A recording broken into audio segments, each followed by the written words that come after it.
I stand in my childhood home during my father's 60th birthday party, holding the chocolate cake I spent 2 days making. Everyone crowds around my older brother Garrett and younger sister Paige, laughing at their stories. I set the cake on the table.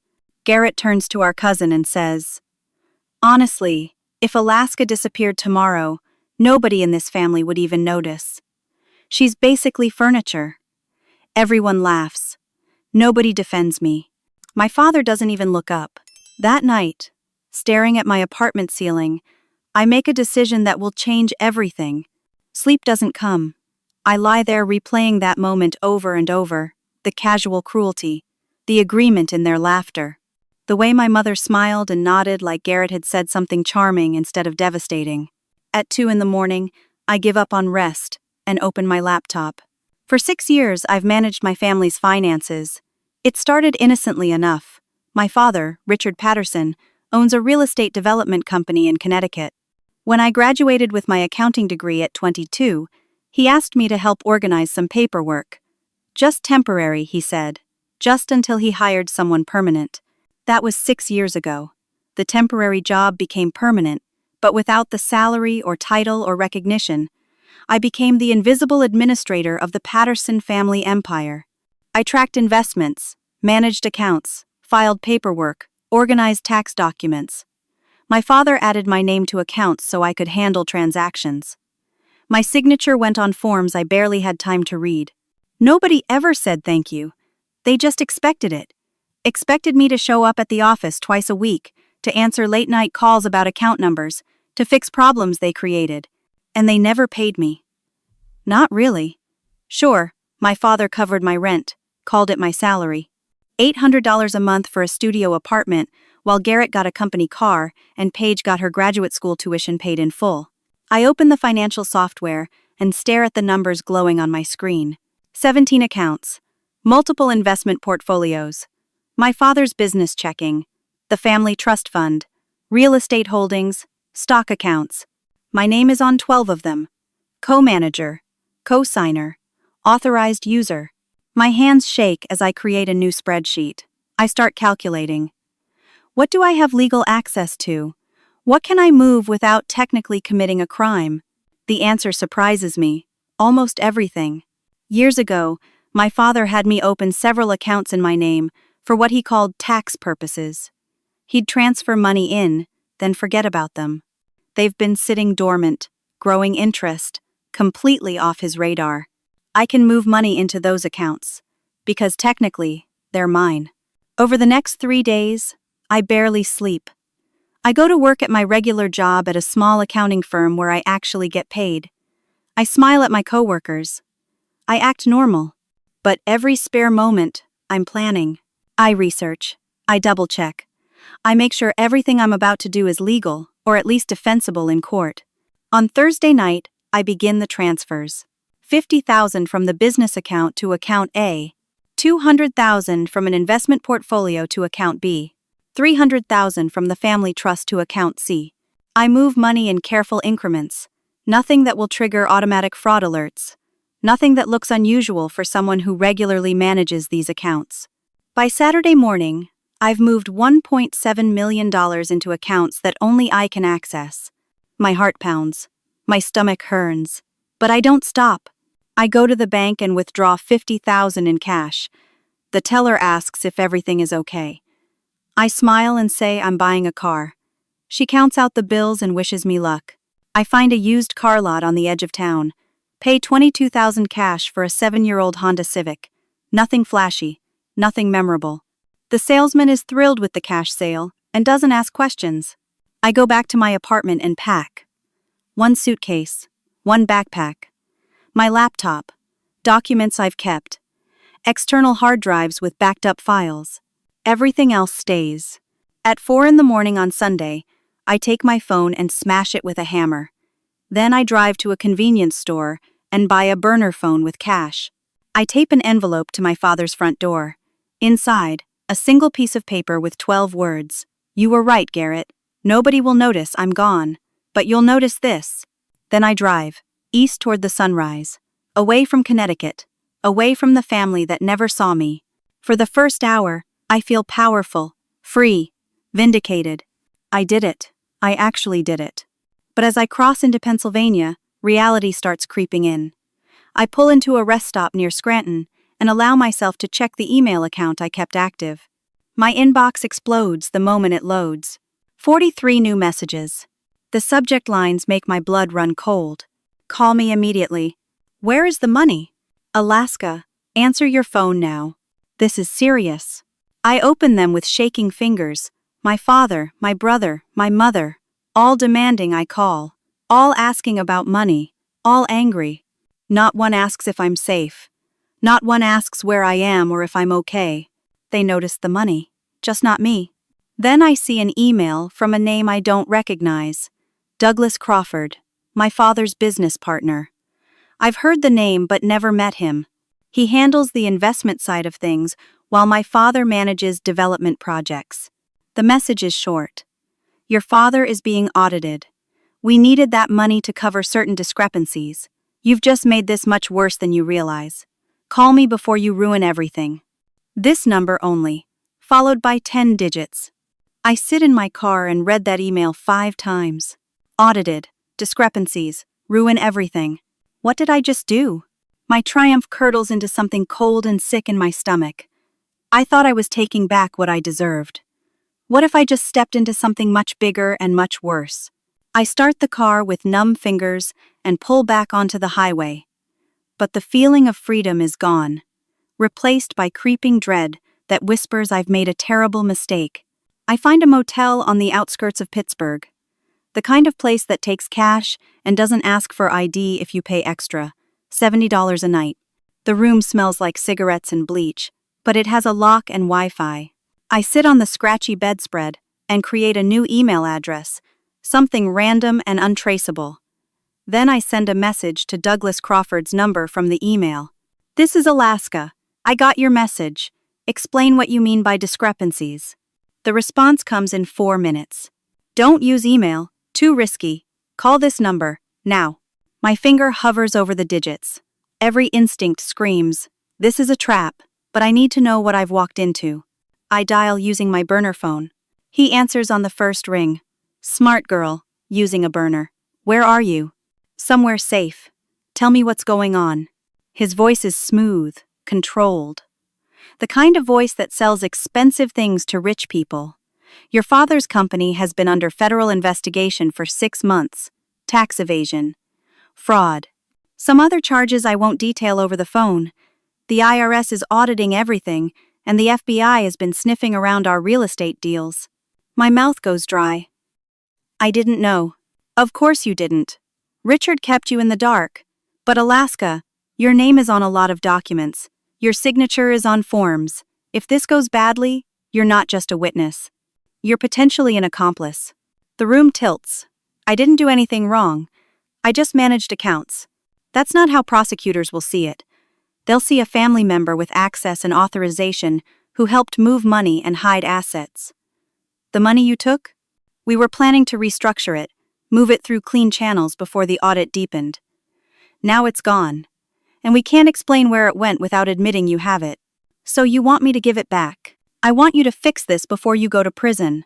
You have 48 hours to return every penny, or I tell the FBI you masterminded the whole scheme. Your choice, Alaska. Be smart. He hangs up. I sit frozen, phone pressed to my ear, listening to dead air. Prison, federal charges, accomplice. I'm not the hero of this story. I'm the fall guy they've been setting up all along. That's why they kept me close. That's why my name went on everything. Not because they trusted me or valued me, because they needed someone to blame if it all fell apart. I wasn't invisible. I was useful. My laptop is already open. I start searching, fingers flying across the keyboard. Douglas Crawford's name appears in dozens of articles. Real estate mogul, philanthropist. But buried deeper, in business journals and property records, I find patterns, shell companies, suspicious transactions. His name connected to developments in 3 states, all with murky financing. My father is small time compared to this man. I pull up my backed up files. Years of emails I saved as the dutiful accountant. I search for Crawford's name, and hundreds of messages appear. I start reading. Instructions to move money through specific accounts. Requests to backdate documents. Casual mentions of cleaning funds. And restructuring for tax efficiency. This isn't just tax evasion. This is money laundering. And my signature is on some of these documents. A knock on the door makes me jump so hard my laptop nearly falls. I freeze. Nobody knows I'm here. Another knock. Firmer. I creep to the window and peek through the blinds. A man in a dark jacket stands at my door. 30s, fit, professional looking. He knocks again, then walks to the motel office. I watch him talk to the clerk. The clerk shakes his head. The man shows him something. A phone with my picture on it. The clerk points toward my room. I don't think. I grab my bag, my laptop, everything I brought. I slip out the bathroom window, blessing the fact that I'm on the first floor. My feet hit concrete, and I run to my car. The engine starts, and I pull out of the parking lot just as the man rounds the corner of the building. Our eyes meet for half a second. Then I'm gone, speeding onto the highway with no destination in mind except away. I drive through the night. Pennsylvania gives way to Ohio. I stop only for gas, paying cash, keeping my head down. By dawn, I'm exhausted and terrified. I pull into a truck stop outside Columbus and park behind a semi, trying to stay invisible. But as I'm walking back from the bathroom, I see it. A black SUV cruising slowly through the lot. The same type of vehicle the man at the motel was near. I'm being followed.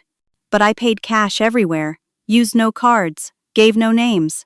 How are they tracking me? I get back in my car and start driving again, checking my mirrors obsessively. The SUV appears 3 times in the next 2 hours. Different highways, different towns. Always a few cars back, but always there. I pull into a shopping center in Columbus and park near the entrance. My hands won't stop shaking. I need to figure out how they're finding me. I empty my backpack, checking every pocket. Nothing. I check my suitcase. Nothing. I check the car, running my hands under seats and through compartments. Then I remember the purse. The expensive leather bag my mother gave me 2 Christmases ago. The only nice thing they ever bought me. I've been carrying it out of habit, my wallet and essentials inside. I turn it upside down and shake everything out. At first, I see nothing unusual. Then I check the small zipper pocket inside. My fingers touch something hard and flat. Smaller than a quarter. I pull it out and stare at the tiny black device in my palm. A GPS tracker. They've been following me since I left Connecticut. The private investigator, my family, all of them, watching my every move. I was never invisible. I was always being watched. The surveillance I thought was neglect was actually control. They knew where I was every moment. They let me think I was escaping, while they tracked me like a tagged animal. Rage floods through me, hot and clarifying. I walk to the edge of the parking lot where a small river runs behind the shopping center. Without hesitation, I throw the purse as hard as I can. It arcs through the air and splashes into the muddy water. Then I run. Without the purse, I have only the cash in my pockets. $237. Everything else, my cards, my ID, all of it sank with that bag. I find shelter in the Columbus Metropolitan Library. It's warm, public, safe. I use a library computer to access news sites. The headline makes my heart stop. Local woman missing. Family fears mental health crisis. There's my picture, my college graduation photo. The article describes me as emotionally unstable. Claims I stole money during a breakdown. Quotes my father saying he's worried about my safety and mental state. They're not just tracking me. They're destroying my credibility before I can tell anyone what I know. A woman sits down at the computer next to mine. Early 30s, dark hair pulled back, sharp, intelligent eyes. She glances at my screen, then at me. "You're Alaska Patterson," she says quietly. I stand so fast my chair tips backward. I'm halfway to the exit when she follows. "Wait. Please. I'm not with your family." I keep walking. She keeps pace.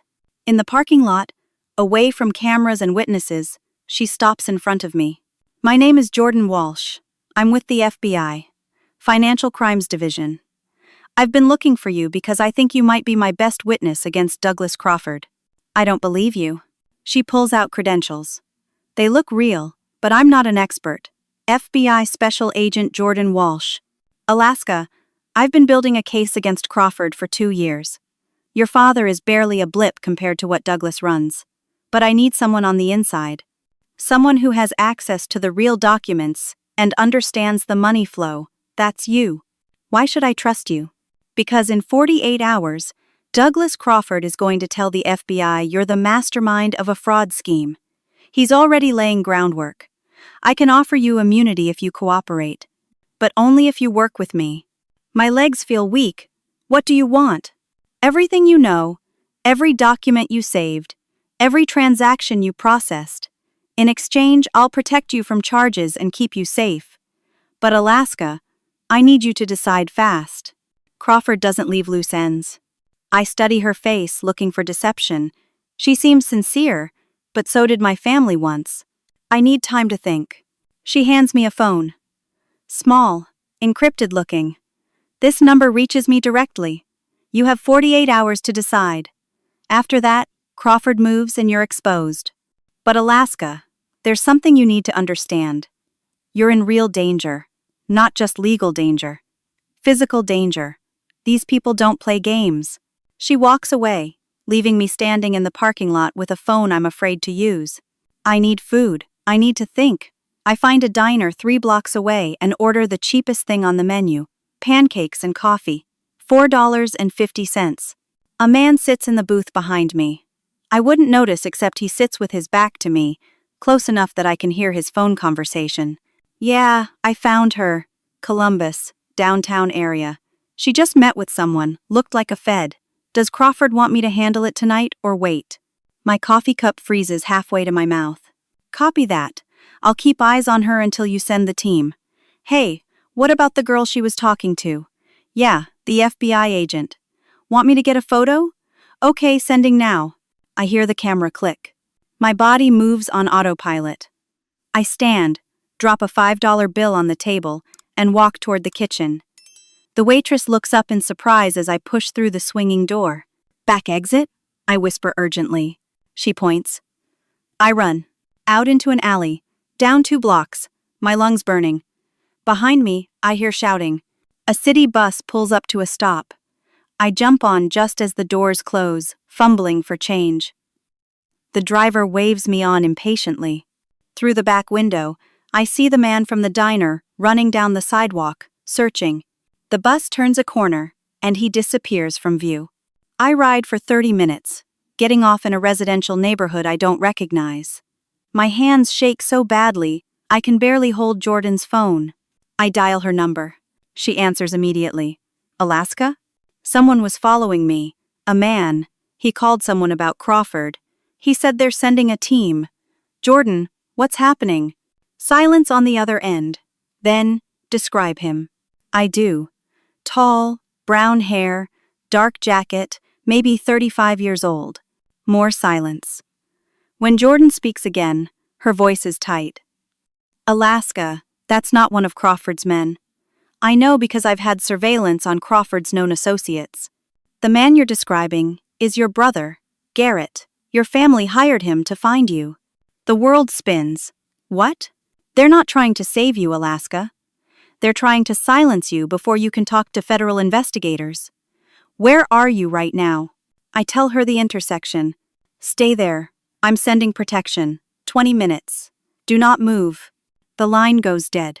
I stand on a stranger's street corner as afternoon fades to evening, realizing that everyone in my life has become a threat. My family wants to hurt me. Criminals want to use me. And I just put my life in the hands of an FBI agent I met 4 hours ago. I have never been more alone. Jordan's protection arrives in the form of a dark sedan with government plates. 2 agents, professional and quiet, drive me to Indianapolis. They don't answer questions. They just drive. The safe house is a small apartment in a quiet neighborhood.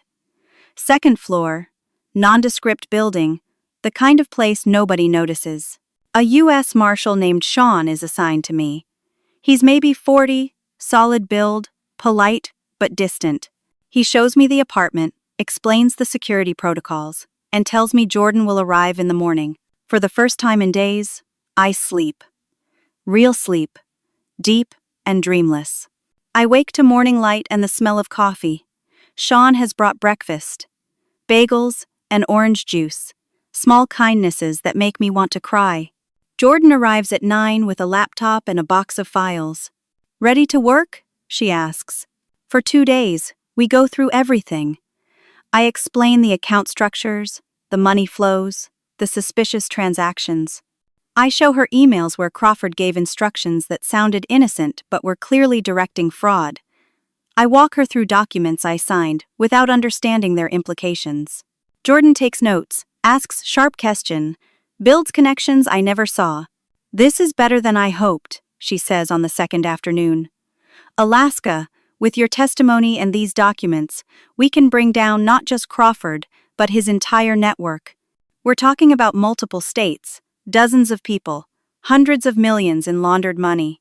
What happens to my father? To Garrett?" She doesn't sugarcoat it. "They'll face charges, probably prison time.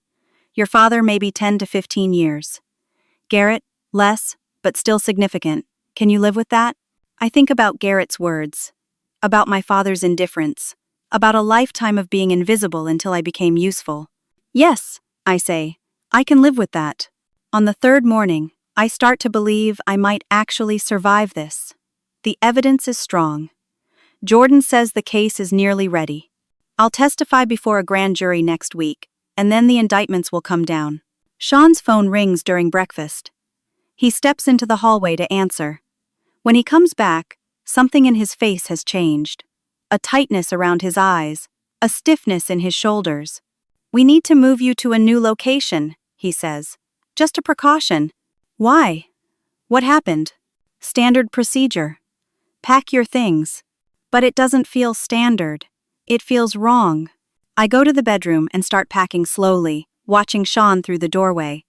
He steps outside, phone pressed to his ear. His voice is too low to hear clearly, but his body language is tense. He comes back inside and sets his phone on the kitchen counter to charge. Then he goes to check the perimeter, he says. The moment he's gone, I move. His phone screen is still lit. I see a text message notification from an unknown number. 50,000 once you deliver her. Garage on Fisher Street, 9 p.m. My blood turns to ice. I open the message thread. More texts, negotiations, assurances that I'll be handled quietly. Sean sold me. A U.S. Marshal sworn to protect witnesses just sold me to Crawford's people for $50,000. I have maybe 3 minutes before he comes back. I grab my bag, my laptop, everything I brought. I scan the apartment for anything useful. Sean's backup weapon, a small pistol, sits in a lockbox by the door. I learned to shoot when I was 16. My father taught me at a range, one of the few times he paid attention to me. The lockbox is open. I take the gun. Sean's car keys are on the counter. I take those too. I slip out the front door and down the stairs as quietly as possible. His government sedan sits in the lot. I get in, start it, and drive away, with my heart hammering so hard I think it might burst. In the rearview mirror, I see Sean run out of the building. He sees his car missing and stops, phone already to his ear. I just stole a U.S. Marshal's vehicle and weapon. I just committed actual federal crimes. But I'm alive. I drive without thinking, just putting distance between myself and that apartment. But where can I go? Jordan might be compromised. The police won't believe me. Crawford's reach extends into law enforcement. I have $212 left. No ID, no cards, a stolen gun, and a stolen car. I'm down to one option. One person who might, possibly, help me. Harper, my college roommate from 10 years ago. We were close once, before my family made me cut off friendships, before they isolated me completely. We haven't spoken in 5 years, but I remember her address in Chicago. She posted it on social media when she bought her condo. It's a 6-hour drive. I make it in 5.5, paranoid and jittery on gas station coffee. I arrive at midnight and stand outside her building. This is insane. She probably won't even remember me. Or she'll slam the door in my face. Or worse, she'll call the police. but I have nowhere else to go. I buzz her apartment. Once, twice, 3 times. Hello? Her voice, thick with sleep. Harper, it's Alaska. Alaska Patterson. I know this is crazy, but I need help. Please. A long pause. Then the door buzzes open. She meets me in the hallway outside her apartment, wearing pajamas, and a confused expression that shifts to shock when she sees me. Alaska? Oh my God, what happened to you? I must look terrible. I haven't showered in 3 days, my clothes are wrinkled. I'm carrying a duffel bag and probably look half wild. Can I come in? I'll explain everything. Please, Harper. I have nowhere else to go. She steps aside and lets me in. Her condo is beautiful. Hardwood floors, modern furniture, floor-to-ceiling windows overlooking the city. She's done well for herself. Graphic designer, I remember. She always had talent. I sit on her couch and tell her everything. The whole story spills out. My family's neglect, the money, the discovery of the fraud, the FBI, the tracking device, the corrupt marshal, all of it. Harper listens without interrupting, her expression shifting from disbelief to anger to fear. Alaska, this is insane. You need to go to the police. The police won't believe me. And Crawford has people everywhere. I don't know who to trust. What about that FBI agent? Jordan?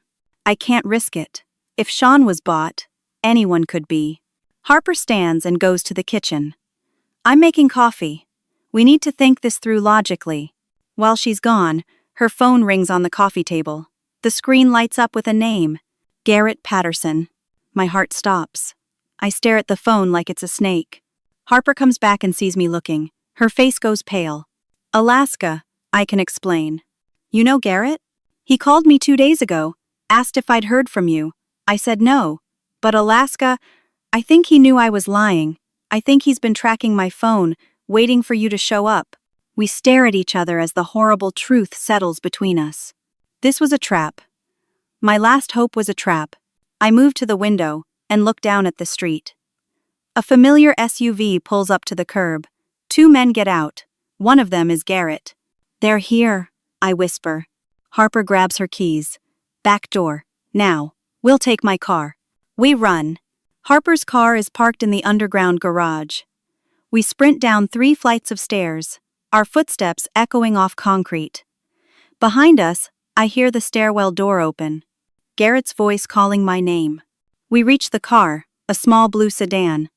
Harper's hand shakes so badly she drops the keys. I grab them and unlock the doors.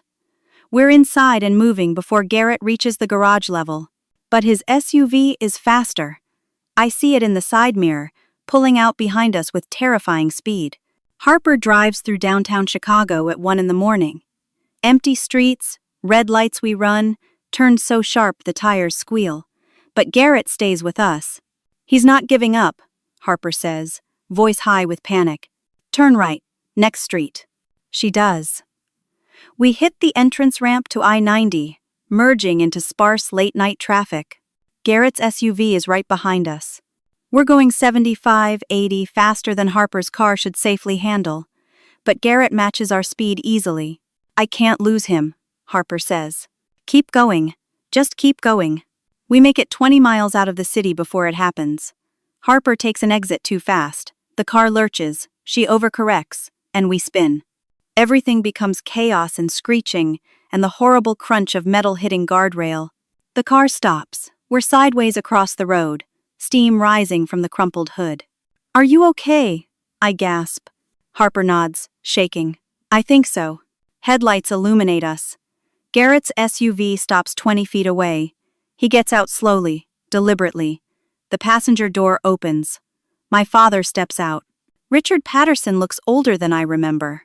Thinner, tired, but his eyes are sharp and cold. They walk toward us together. Harper and I get out of the car on shaking legs. There's nowhere to run. Highway stretches empty in both directions. Garrett reaches us first. Alaska, this ends now. Give us the account information. No. You don't understand what you've done. I understand perfectly. I understand you've been committing fraud for years. I understand you planned to let me take the fall.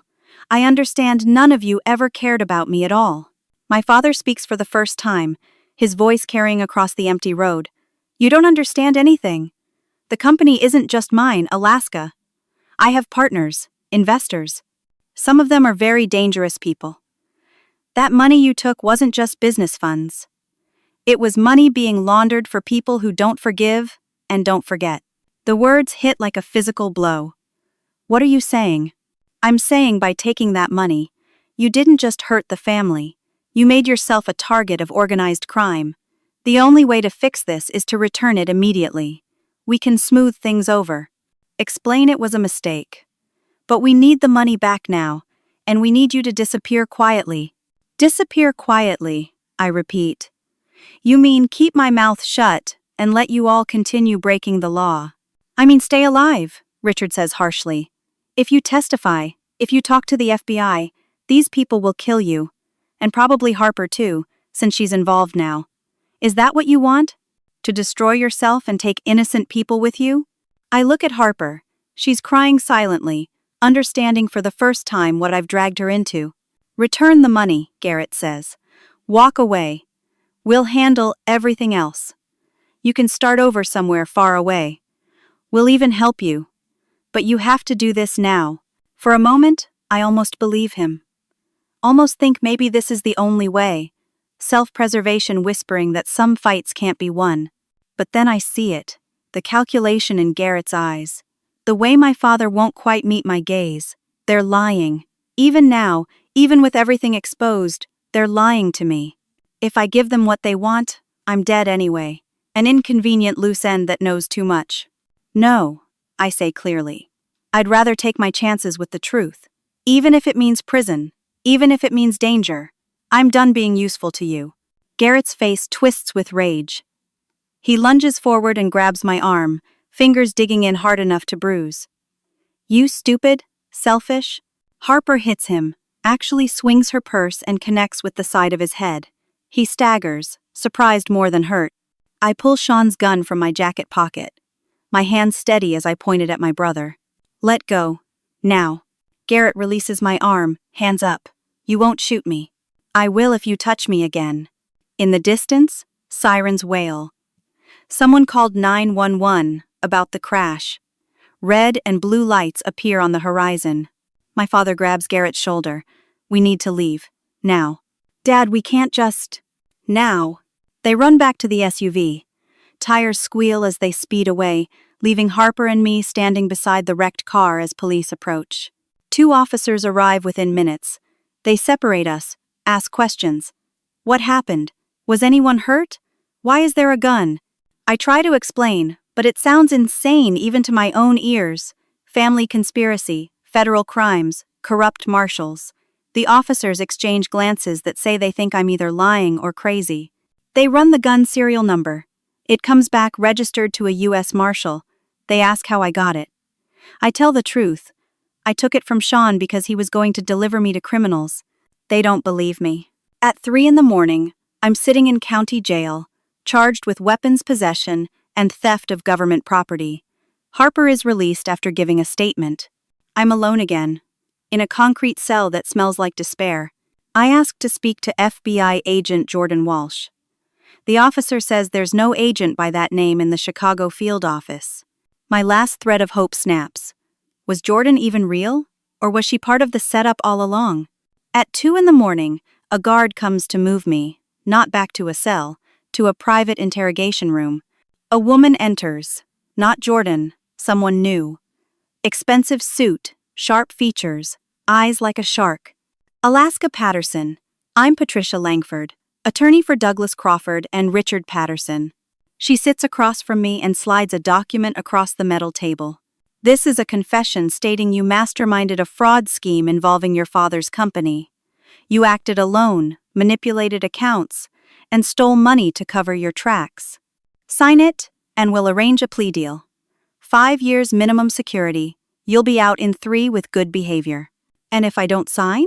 Patricia smiles without warmth. "We have evidence of your involvement. Signed documents, transactions you authorized, accounts in your name. Testimony from your father and Douglas Crawford that you acted without their knowledge.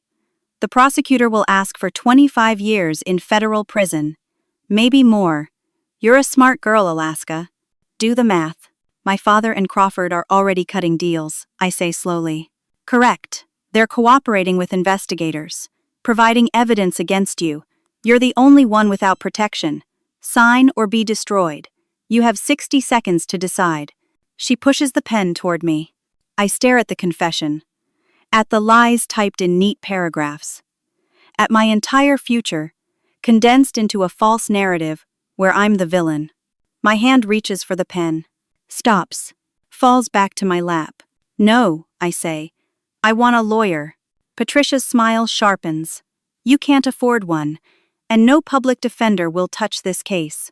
Too high profile, too complicated. Sign now, or face this alone. Then I'll represent myself, and I'll tell the judge everything, every single thing. Nobody will believe you. You're a nobody who stole money. Douglas Crawford is a respected businessman. Your father has standing in the community. Choose wisely. She leaves the document and exits. I sit alone in the interrogation room, fluorescent lights buzzing overhead, my entire world collapsing around me. Rock bottom, checkmate, no escape. The door opens again. A different woman enters. She looks somehow familiar and different at once. Professional, official. She sits down and slides credentials across the table. Real FBI credentials this time, with an official seal. Alaska Patterson. I'm FBI Special Agent Jordan Walsh, and I need you to listen very carefully, because everything you think you know is wrong.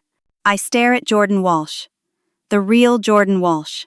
Her credentials look different from the ones she showed me before. More official. More detailed. I don't understand, I whisper. I know. Let me explain. Everything that's happened over the past 3 days was a test. The safe house with Sean, his betrayal, the chase, everything. We needed to see if you'd run or fight, if you'd take a deal or stand firm. Alaska, you passed every test. My mind spins. You let me get chased? You let me get arrested? We needed to see what you're made of. And more importantly, we needed your family and Crawford to show their hand. Every conversation you had with Garrett and your father tonight was recorded. Harper was wearing a wire. Harper knew? Harper called me 3 days ago after Garrett contacted her. She agreed to help. Everything she said about being tracked was true. We used it to draw your family out. Jordan opens a laptop and turns it toward me. Video footage plays. My father and Garrett in the SUV, talking after they left Harper and me on the highway. The girl's not going to stop, Garrett says on the recording. We need to handle this permanently. I know, my father replies. I'll call Marcus. He can make it look like an accident. The recording continues. Plans to kill me. Discussions of how to clean up the mess. Admissions of money laundering, fraud, conspiracy. Jordan closes the laptop. We have them.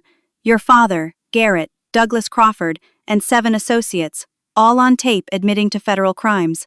Alaska, you're not the criminal here. You never were. You're the witness who's going to help us dismantle a criminal enterprise that spans 3 states.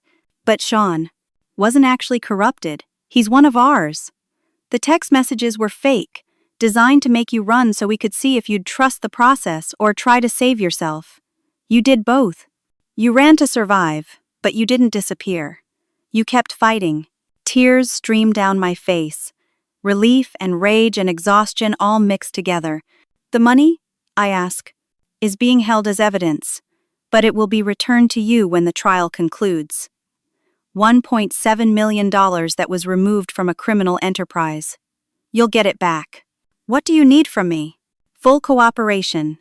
Testimony before a grand jury. Testimony at trial.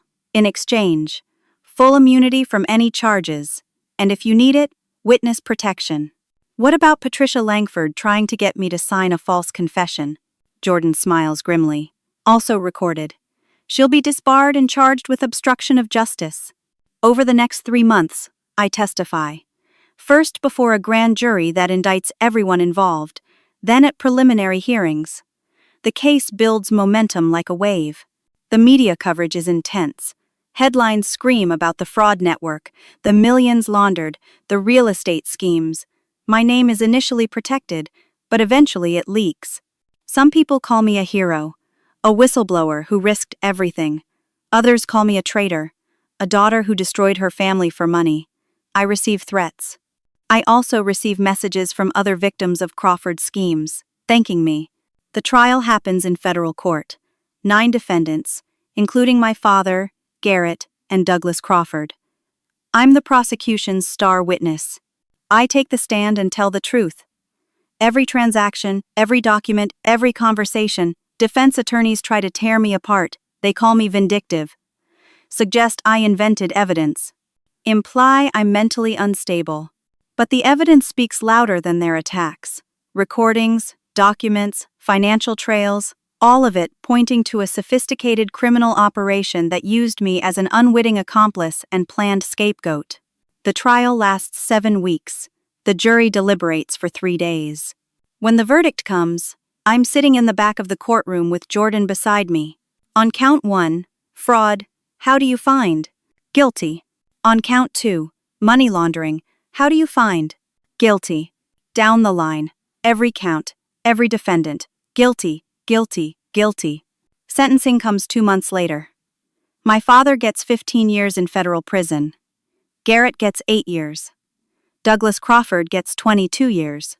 The others receive sentences ranging from 3 to 12 years.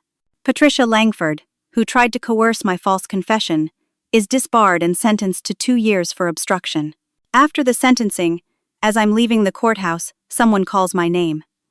I turn to see my mother, Christine, standing near the side entrance. She looks frail, older than her 58 years. The divorce from my father was finalized while he was awaiting trial. Alaska, she says quietly. I need to tell you something. We step away from the crowd and cameras. I never spoke up for you, Christine says, tears in her eyes. I watched them treat you like you didn't matter. I watched them use you, and I said nothing because I was afraid. Afraid of your father, afraid of being alone, afraid of losing what little security I had. You were always the strongest one, and I was too weak to protect you. I'm so sorry. She hands me an envelope. Inside is a handwritten letter, dated from 2 weeks after I disappeared. I read it standing there, page after page of Christine's confession. How my father abused her emotionally for years, how she knew about the fraud but stayed silent. How she watched them plan to make me the scapegoat and did nothing to warn me. The letter ends. I don't expect forgiveness. But I needed you to know that I see you now. I finally see you. And you were right to run. You saved yourself. I wish I'd had your courage. The date on the letter is from 9 months ago. She wrote this before anything was resolved, before the arrests. She found her courage too. I look at my mother. Why now? Because I'm starting therapy. Because I left him. Because I'm trying to become someone worthy of asking your forgiveness. I know it's too late for us to be what we should have been. But Alaska, I want you to know that I'm trying. We don't hug. We don't reconcile. But something shifts. A tiny opening, where maybe, someday, healing might begin. I'm glad you're getting help, I say. And I mean it. The jury has finished deliberating. The verdicts are in. Justice, however imperfect, has been served. Now I have to figure out what comes next. 1 year later, I stand in my office in Portland, Oregon. The space is small, but bright. Morning sun pours through windows that overlook a tree-lined street. A fern sits on the corner of my desk, thriving despite my tendency to forget to water it. The walls hold 2 framed certificates. One is my accounting license. The other is a professional certification in financial victim advocacy. My business card reads, Alaska Patterson, Financial Protection Consultant. I help people who have been exploited by family members or business partners. I specialize in identifying financial abuse, protecting vulnerable assets, and helping clients disentangle themselves from economic manipulation. My client list grows every month. The $1.7 million was returned to me 6 months ago after all legal proceedings concluded. I donated $500,000 to organizations that help victims of financial crimes and domestic abuse. The rest gives me freedom. Not the kind my family had, built on fraud and other people's pain, but real freedom. The kind that lets me choose how I spend my time and who I help. Today I have a client meeting at 10, a woman named Emma who called last week. Her husband controls all their money. She has no access to accounts, no financial independence. She's afraid to leave because she has nothing of her own. I know I can help her. My phone buzzes. A text from Harper, who's still in Chicago and still one of my closest friends. She sent a picture of her new design project with the caption, "Miss you. When's your next visit?" Another text comes through from Paige, my younger sister.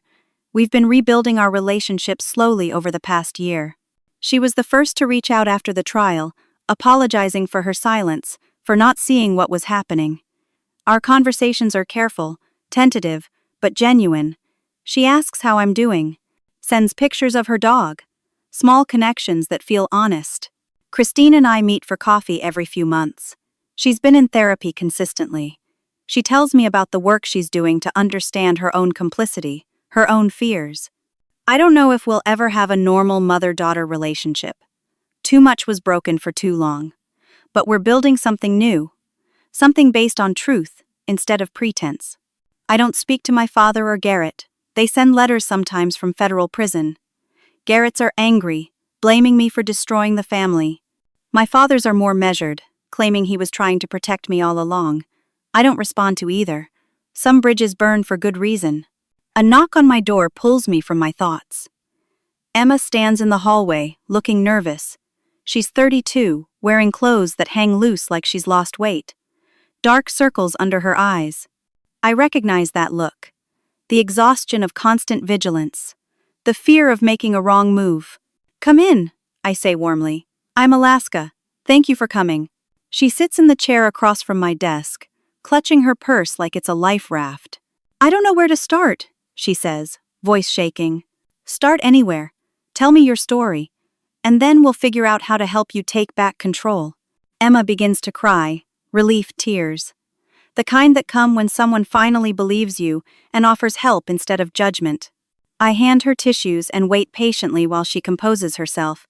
Then she starts talking about joint accounts she can't access, about credit cards in her name that she didn't open, about a husband who reviews every purchase and demands explanations, about feeling trapped and invisible. As she talks, I take notes. I identify patterns I've seen before: economic abuse, financial coercion. I already know how to help her. Open a separate account, document everything, build an exit strategy, connect her with legal resources, give her the tools to become visible again. Outside my window, Portland rain begins to fall. Soft and steady, the kind that nourishes growing things. I think about Garrett's words from that birthday party so long ago. If Alaska disappeared, nobody would notice. He was right, in a way. I was invisible in that family, unseen, unvalued, forgotten until I was needed for something useful. But he was also completely wrong. When I disappeared, everyone noticed. Because I didn't just vanish quietly. I took my power with me.